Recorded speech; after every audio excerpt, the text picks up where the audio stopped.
অধিকার পরিষদের কেন্দ্রীয় কার্যালয়ের সামনে একেবারেই বিনা উস্কানিতে উদ্দেশ্য প্রণোদিতভাবে আমাকে হত্যা চেষ্টার উদ্দেশ্যেই আমাদের নেতা কর্মী সহ উপস্থিত যারা ছিল তাদের উপরে হামলা করা হয়েছে। মিডিয়ায় এসেছে যে জাতীয় পার্টি এবং গণ অধিকার পরিষদের সংঘর্ষে নুরুল হক নূর আহত হয়েছেন, কিন্তু প্রকৃত অর্থে জাতীয় পার্টির সাথে আমাদের কোনো ওই রকমের ভাবে সংঘর্ষ হয় নাই। আমরা অধিকাংশ নেতাকর্মী আমাদের কার্যালয়ে পৌঁছে গেছি, আর মিছিলের শেষ প্রান্তে কিছু লোক যখন এই পেশিবাদের দোসর ভারতীয় দাবেদার এবং এই দেশবিরোধী অপশক্তি জাতীয় পার্টির কার্যালয়ের, যেটাও জাতীয় পার্টির কার্যালয় না, মূলত এস আলমের বিল্ডিং, সেইখান দিয়ে আমরা যাওয়ার পথে তারা তাদের কার্যালয়ের মধ্যে থাকা সন্ত্রাসীরা আমাদের উপরে ঢিল মারে, দু একজনকে কাপড় টেনে ধরে।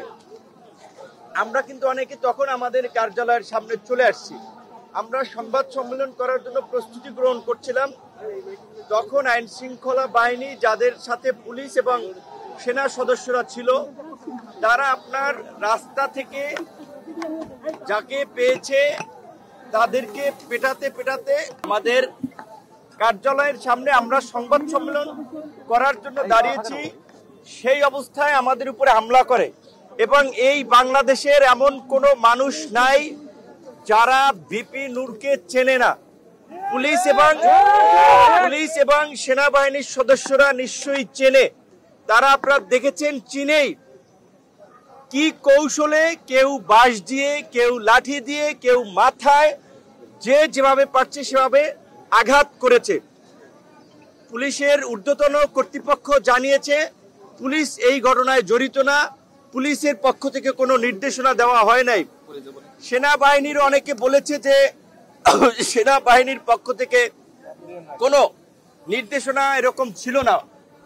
তাহলে এই ঘটনাটা কারা ঘটিয়েছে? ভারত থেকে জিন এসে শেখ হাসিনার জিন নাকি মোদির জিন এই ঘটনাটা ঘটিয়েছে?